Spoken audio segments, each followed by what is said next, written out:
नमस्कार दोस्तों, स्वागत है आपका अपने डेली अपडेट्स यूट्यूब चैनल पर। हम बात करेंगे तमाम भर्तियों की लेटेस्ट अपडेट को लेकर, इसलिए जल्दी से वीडियो को लाइक कर दें, शेयर कर दें, सब्सक्राइब कर दें, जिससे कि आपको इसी प्रकार सटीक जानकारियाँ लगातार प्राप्त होती रहें। बात कर लेते हैं एसएससी सीजीएल परीक्षा में 57% अभ्यर्थी ही शामिल हुए।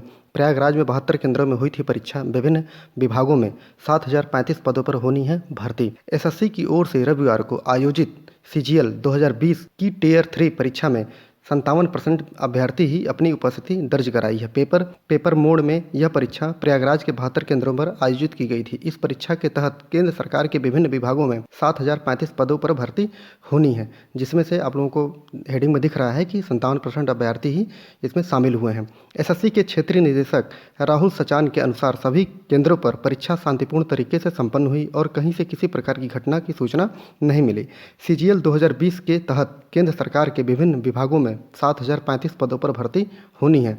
इसमें 2891 पदों पर आरक्षित वर्ग के विद्यार्थी हैं, जबकि एससी वर्ग के लिए 1086 और एसटी वर्ग के लिए 510, ओबीसी वर्ग के लिए 1858 और ईडब्ल्यूएस श्रेणी के लिए 730 पद आरक्षित किए गए हैं। Central board of direct taxes and custom में इंस्पेक्टर सेंट्रल एक्साइज में सर्वाधिक 1216 पद हैं और इंस्पेक्टर प्रिवेंटिव अफसर के लिए 878 पद हैं। वहीं central board of direct taxes के तहत टैक्स असिस्टेंट के 1085, अकाउंटेंट जूनियर अकाउंटेंट के 661 पद हैं। आप लोग देख लीजिए पदों का, और बहुत ही कम विद्यार्थी इसमें शामिल हुए, कंपटीशन कम था। अब देखते हैं कि इसके आगे का चरण क्या होगा।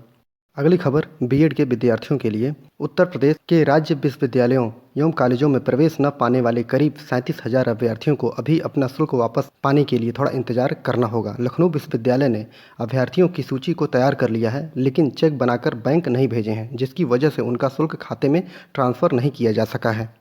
विश्वविद्यालय ने संयुक्त बीएड प्रवेश परीक्षा की प्रक्रिया 20 नवंबर तक पूरी कर ली। इसमें 37,000 अभ्यर्थी ऐसे हैं जिन्हें शुल्क जमा करने के बाद भी काउंसलिंग के बाद भी सीटें आवंटित नहीं की गई थीं। ये विद्यार्थी शुल्क वापसी का इंतजार कर रहे हैं। विश्वविद्यालय ने अपनी वेबसाइट पर भी दावा किया था कि जनवरी में शुल्क वापसी हो जाएगी, लेकिन अभी तक ये प्रक्रिया शुरू नहीं हुई है। प्रोफेसर अमिताभ वाजपेयी का कहना है कि अभ्यर्थियों की सूची तैयार हो चुकी है, जल्द ही चेक बनाकर बैंक भेज दिए जाएंगे। तो आप लोग परेशान ना होइए, जो एडमिशन नहीं पा चुके हैं वो विद्यार्थी बिल्कुल ना परेशान हो, आपकी फ़ीस वापस हो जाएगी। अगली खबर ईडब्ल्यूएस के बारे में है। दिल्ली हाई कोर्ट ने बहुत ही अच्छा डिसीजन दिया है।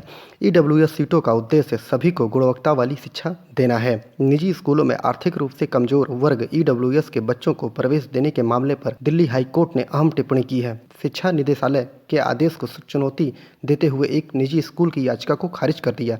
न्यायमूर्ति रेखा पल्ली की पीठ ने कहा है कि निजी स्कूलों में ईडब्ल्यूएस सीटों का उद्देश्य सभी को गुणवत्ता वाली शिक्षा देना है।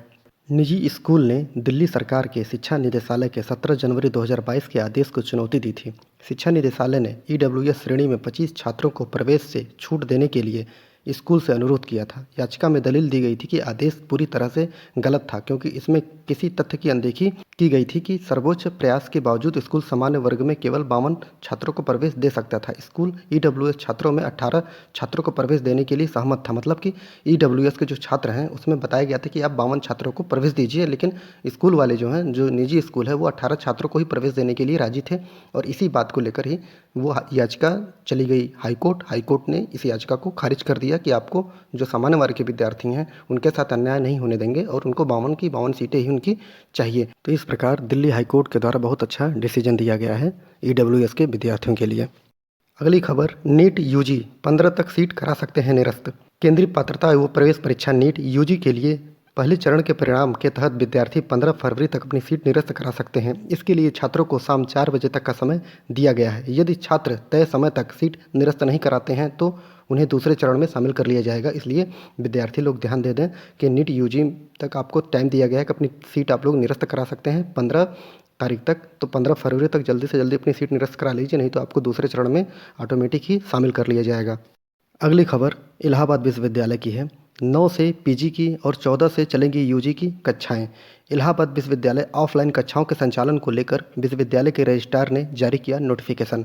इलाहाबाद विश्वविद्यालय में 9 फरवरी से प्रस्नातक पीजी और 14 फरवरी से स्नातक अर्थात यूजी की ऑफलाइन कक्षाओं का नियमित संचालन शुरू कर दिया जाएगा। इस बाबत इलाहाबाद विश्वविद्यालय रजिस्ट्रार की ओर से नोटिफिकेशन जारी कर दिया गया है।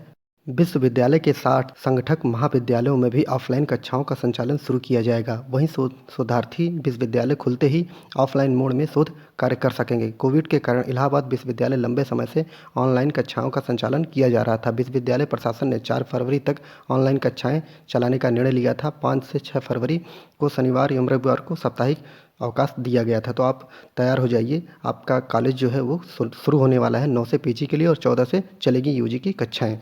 अगली खबर, भारत रत्न लता मंगेशकर जी नहीं रहीं, 2 दिन का राष्ट्रीय शोक। 8 दशक तक अपनी मखमली आवाज़ से करोड़ों लोगों का दिल जीतने वाली भारत रत्न स्वर कोकिला लता मंगेशकर जी का रविवार को मुंबई के कैंडी अस्पताल में निधन हो गया। बसंत पंचमी के अगले दिन जब मां सरस्वती की प्रतिमाएं विसर्जित हो रही थीं तो मानो वाग्य देवी खुद अपनी बेटी को लेने धरा पर आई हों।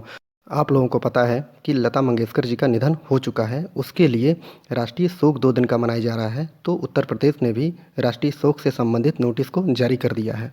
जैसा कि नोटिस में आप देख पा रहे हैं कि ये 6 तारीख को नोटिस जारी किया गया है। जितेंद्र कुमार, प्रमुख सचिव, उत्तर प्रदेश शासन के द्वारा। विषय किस लिए जारी किया गया है? कुमारी लता मंगेशकर जी के निधन पर राजकीय शोक मनाए जाने के संबंध में 6 फरवरी 2022 को जारी किया गया है। महोदय, उपर्युक्त विषय गृह मंत्रालय भारत सरकार के पत्र संख्या 31/2022 पब्लिक दिनांक 6/2/2022 के क्रम में अवगत कराना है कि कुमारी लता मंगेशकर जी के निधन के कारण दिनांक 6/2/2022 से 7/2/2022 तक 2 दिन राजकीय शोक मनाए जाने का निर्णय लिया गया है।